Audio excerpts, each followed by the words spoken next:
Praise the lord. అందరికీ వందనాలు. ఎఫెసల్ 6వ అధ్యాయము 7వ వచనం. మరొకసారి ఎఫెసల్ 6వ అధ్యాయము 7వ వచనం. ప్రతి సేవకుడు తెలుసుకోవాలి, మనుషులకు చేసినట్లు కాక ప్రభువుకు చేసినట్లే ఇష్టపూర్వకంగా సేవ చేయండి.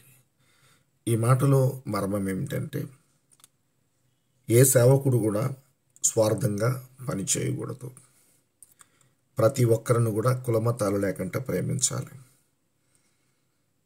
మనము ఏదో దాచుకోవడానికి సేవ చేయకుండా దేవుడు పనిచేస్తూ తన స్వరక్తమిచ్చి మనల్ని కొనుక్కున్న దేవాది దేవుడు మార్గములో నడుస్తూ తన చిత్తాన్ని నెరవేర్చే బిడ్డలుగా సేవ చేస్తూ 10 మందికి సహాయం చేస్తూ ఎటువంటి స్వార్థము స్వబుద్ధి లేకుండా దేవుడు కొరకు బ్రతుకుతూ దేవుడి చిత్తాన్ని నెరవేర్చడమే దేవుడి ఇష్టం.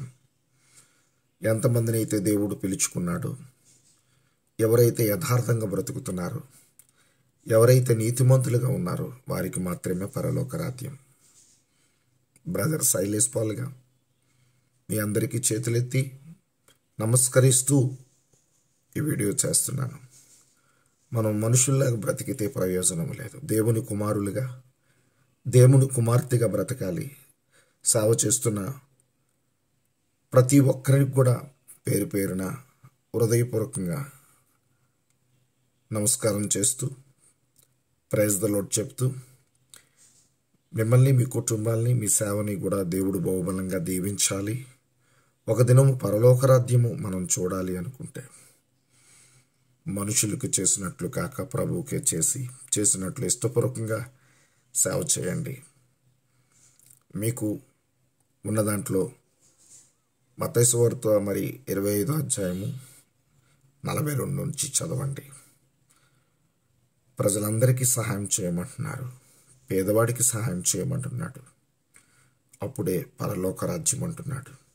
ఈ వీడియో చూసిన ప్రతి ఒక్కరు కూడా శ్రద్ధ కలిగి జీవించి దేవునికి సేవ చేద్దాం. దేవునికే సేవ చేయాలి. ప్రతి మానవుడిలో దేవుడు ఉన్నాడు.